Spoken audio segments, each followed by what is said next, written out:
ఓం శ్రీ మాత్రే నమః. ఛానల్లోకి స్వాగతం అండి. నవంబర్ 18, 19 తేదీలలో మీనరాశి వారి చుట్టూ ఒక దేవత తిరుగుతుంది. అయితే ఆ దేవత ఎవరు, ఎందుకు తిరుగుతుంది, ఆ దేవత అనుగ్రహం కోసం మీరు ఏం చేయాలి, అసలు మీ చుట్టూ దేవత తిరుగుతుంది అనడానికి సంకేతాలేంటి అనేటటువంటి ఆసక్తికరమైన విషయాలన్నీ కూడా ఈ వీడియోలో మనం వివరంగా తెలుసుకుందాం. కానీ అంతకంటే ముందుగా మీరు కనుక మన ఛానల్ ఇప్పటి వరకు సబ్స్క్రైబ్ చేసుకోకపోతే సబ్స్క్రైబ్ చేసుకొని పక్కనే వచ్చిన బెల్ ఐకాన్ నొక్కి ఆల్ సెలెక్ట్ చేసుకుంటే మేము ఇలాంటి వీడియోస్ అప్లోడ్ చేయగానే ముందుగా మీకు నోటిఫికేషన్ వస్తుంది. అలాగే వీడియో నచ్చినట్లయితే లైక్ చేసి మీ ఫ్రెండ్స్ అండ్ ఫ్యామిలీ మెంబర్స్లో షేర్ చేసుకోవడం మాత్రం మర్చిపోకండి. ఇక వివరాలకు వెళ్ళిపోతే ఈ రాశి వారి చుట్టూ ఏ దేవత తిరుగుతుంది అనే విషయాన్ని తెలుసుకోబోయే ముందు మీరు జీవితంలో కొన్ని విషయాలు నిర్లక్ష్యం చేయకూడదు. ఇలా చేసినట్లయితే కనుక జీవితంలో ఎన్నో కష్టాలను నష్టాలను ఎదుర్కోవాల్సి ఉంటుంది. కాబట్టి వాటి నుంచి బయటపడడానికి ఆ విషయాలను నిర్లక్ష్యం చేయకుండా ప్రతి అంశాన్ని కూడా ఆచితూచి నిర్ణయం తీసుకోవాలి. ఆ విషయాల గురించి ఈ వీడియోలో మనం వివరంగా తెలుసుకుందాం.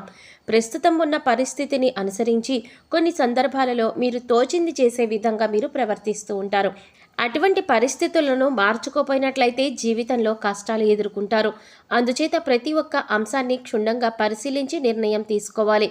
ఆలోచనలు స్థిరంగా ఉండేలాగా ప్రయత్నించాలి. ఒక నిర్ణయం తీసుకుంటే దానికి ఖచ్చితంగా కట్టుబడి ఉండాలి. ఈ అంశంలో మీరు మీ ప్రవర్తన మార్చుకుంటే కనుక జీవితం ఆనందకరంగా ఉంటుంది.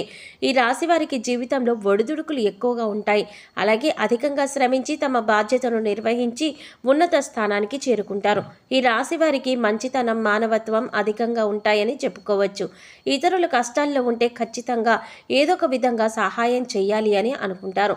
వీరి దగ్గర ధనం ఉన్నా లేకపోయినా ఎదుటవారు కష్టాల్లో ఉంటే వారిని ఆదుకోవడానికి ప్రయత్నిస్తారు. ఈ రాశివారు న్యాయం అనేది ఎవరికైనా ఒకటే అనే ఆలోచనను కలిగి ఉంటారు. అందుకే మీకు ఎలా న్యాయం జరగాలి అని కోరుకుంటున్నారో అలాగే ఎదుటివారికి కూడా వారు నిజాయితీ పరులైతే వారికి ఖచ్చితంగా న్యాయం జరగాలి అని కోరుకుంటారు. ఈ గుణం కారణంగా ఎదుటి వ్యక్తులు మీకు ఆకర్షింపబడతారు. ఎప్పుడూ కూడా ప్రశాంతంగా ఉంటూ జీవితాన్ని ఆనందకరంగా గడపడానికి ఎక్కువగా ఇష్టపడతారు. ఎదుటి వాళ్ళు కష్టాల్లో ఉంటే సాయం చేయడానికి ముందుంటారు. కొద్దిగా సాయం చేయడానికి మీకు కష్టమైన పరిస్థితులు ఎదురైనా కూడా ఇష్టంగా సాయం చేయడానికి ముందుంటారు. ఈ రాశివారు ఎదుటివారిని చాలా తేలిగ్గా నమ్మేస్తారు. కానీ వారు మిమ్మల్ని మోసం చేశారని తెలిస్తే లేదా వారికి మోసపూరితమైన ఆలోచనలు ఉన్నాయని తెలిస్తే మాత్రం వారిని దూరం పెడతారు. అది బంధువులు కావచ్చు, మిత్రులు కావచ్చు, ఎవరైనా సరే వారిని దూరం పెట్టడానికి వెనుకాడరు. ఒకవేళ నమ్మిన వారి చేతిలో మోసపోయామని తెలిసినా కూడా మీరు ఎక్కువగా రియాక్ట్ అవ్వరు, కానీ వారిని మాత్రం శాశ్వతంగా దూరం పెడతారు. ఇలాంటి మీకున్న లక్షణాలు మిమ్మల్ని అందరిలో కంటే కూడా ప్రత్యేకంగా నిలబడేలా చేస్తుంది. ఈ రాశి వారికి బాల్యంలో కష్టాలు అధికంగా ఉంటాయి. అలాగే యవ్వన ప్రాయంలో కుటుంబాన్ని వదిలి దూరంగా ఉంటూ తమ బాధ్యతలను నిర్వహిస్తూ కెరీర్ని డెవలప్ చేసుకోవాల్సిన పరిస్థితులు ఏర్పడతాయి. స్నేహితుల్ని, బంధువులని వదిలేసి కొంతకాలం దూరంగా ఉండవలసిన పరిస్థితులు కూడా వస్తాయి. ఇబ్బందికరమైన కుటుంబ పరిస్థితులు కొంతకాలం ఎదురవుతాయి. ఈ సమయంలో మీరు నమ్మిన వ్యక్తుల చేత మోసపోయే అవకాశం కూడా కనిపిస్తుంది. అందుచేత ఎవరు మనవారు, ఎవరు పరాయివారు అని గమనించాలి. ఎదుటివారు మన మంచి కోసం చెప్తున్నారా లేదా వారికి అందులో లాభం ఏదైనా ఉందా అనే అంశాలు కూడా మీరు గమనించాలి.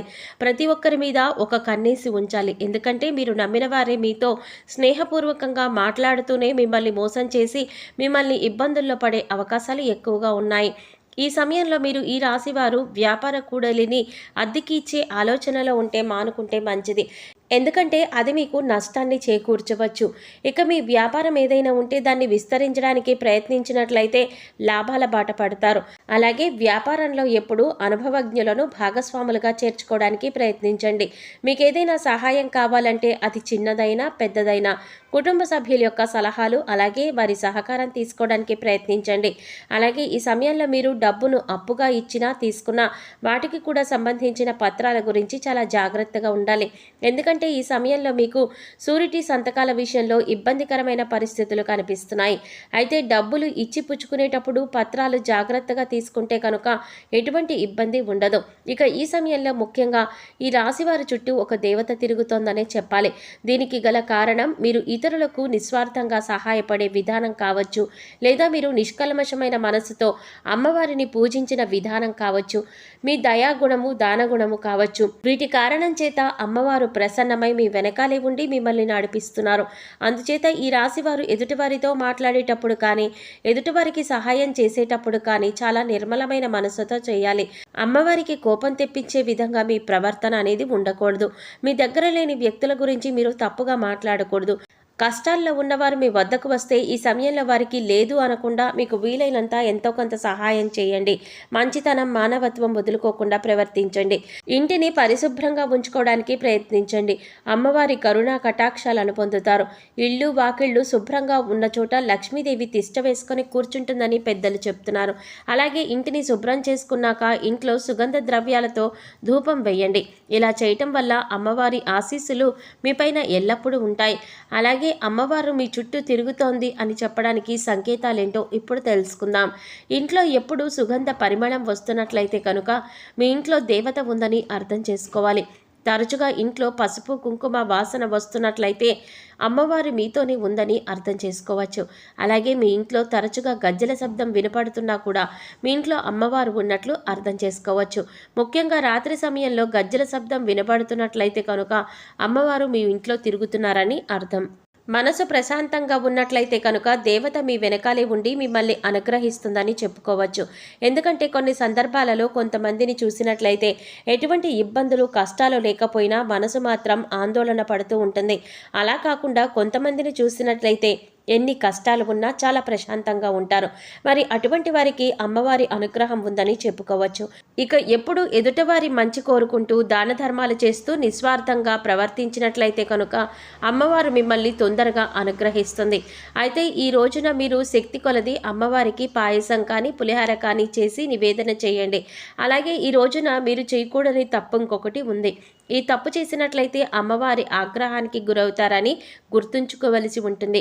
శుక్రవారం ఉదయం స్నానం చేసిన తర్వాత శుభ్రమైన ఎరుపు రంగు దుస్తులు ధరించి రోజంతా లక్ష్మీదేవిని స్మరించండి. యాలకులు మరియు లవంగాలు కర్పూరంతో వెలిగించి లక్ష్మీదేవికి హారతి ఇచ్చి అన్ని గదుల్లోనూ ఈ హారతిని చూపించండి. ఇలా చేయటం వల్ల మీ ఇంటి నుండి అన్ని రకాల ప్రతికూలతలు తొలగిపోతాయి. చెక్క పలక పైన కుంకుమ పువ్వుతో స్వస్తిక్ చిహ్నాన్ని గీసి దానిపైన గోమతి చక్రాన్ని ఉంచండి. తర్వాత దానిపైన శ్రీ యంత్రాన్ని ప్రతిష్ఠించి పూజించండి. పూజ తర్వాత గోమతి చక్రాలను మీ పర్సులో లేదా డబ్బులు దాచుకునే ప్రదేశంలో ఉంచండి. ప్రతి మంగళవారం ఈ విధంగా చేయటం వలన మీ సంపద పెరుగుతుంది. అలాగే మీరు కెరీర్ జీవితంలో విజయాన్ని పొందుతారు. అలాగే మీరు ప్రతికూల శక్తుల నుండి బయటపడడం కోసం ఇంటి గుమ్మం దగ్గరకు ఆవు వస్తే ఏదైనా మీ శక్తి కొలది గడ్డి పెట్టి 3 ప్రదక్షిణలు చేయండి. బిచ్చగాళ్ళు వస్తే వారికి ఏదో ఒకటి ఇచ్చి పంపించండి. కానీ ఊరికి ఏమీ ఇవ్వకుండా పంపవద్దు. వారానికి 3 సార్లైనా సాయం సంధ్యా సమయంలో ఇంట్లో వ్యాపార సంస్థల్లో ధూపం తప్పకుండా వేయండి. అలాగే మీ వ్యాపారాలకు నిమ్మకాయ దండను కట్టండి. ఇలా చేసిన వారికి ప్రతికూల వాతావరణం తొలగి శ్రేయస్సు కలుగుతుంది. ఈ రోజున మద్యమాంసాలకు దూరంగా ఉండండి. ఎవరిని దూషించకండి. ఇలా చేయటం వల్ల మీరు చిక్కుళ్ళ పడే అవకాశం ఉంటుంది. మీ చుట్టూ అమ్మవారి తిరుగుతోంది అన్న విషయాన్ని గుర్తుంచుకోండి. ప్రతిరోజు దీపారాధన చేయండి. మీ ఇష్ట దైవ నామస్మరణ చేస్తూ ఉండండి. రోజుకొక్కసారైనా కనకధార స్తోత్రం చదువుకోవడానికి ప్రయత్నించండి. చదవడానికి వీలు కాకపోతే కనీసం వినడానికి ప్రయత్నించండి. ఇలా చేయటం వల్ల అమ్మవారి కరుణా కటాక్షాలతో అద్భుతమైన ఫలితాలు పొందుతారు. చూశారు కదండి, మీన రాశి వారి చుట్టూ ఏ దేవత తిరుగుతోంది, ఈ రాశి వారు ఎటువంటి ఫలితాలను పొందబోతున్నారు, అలాగే మీ చుట్టూ ఉన్న ఈ దేవతను ఏ విధంగా గుర్తించాలి, దేవతను ప్రసన్నం చేసుకోవడం కోసం మీరు ఏ పనులు చేయాలి అనే అంశాలను ఈ వీడియోలో మనం వివరంగా తెలుసుకున్నాం కదా. ఈ వీడియో మీకు నచ్చినట్లయితే లైక్ చేసి మీ ఫ్రెండ్స్ అండ్ ఫ్యామిలీ మెంబర్స్లో మీన రాశి వారు ఎవరైనా ఉంటే వారితో మర్చిపోకుండా ఈ వీడియోని షేర్ చేసుకోండి.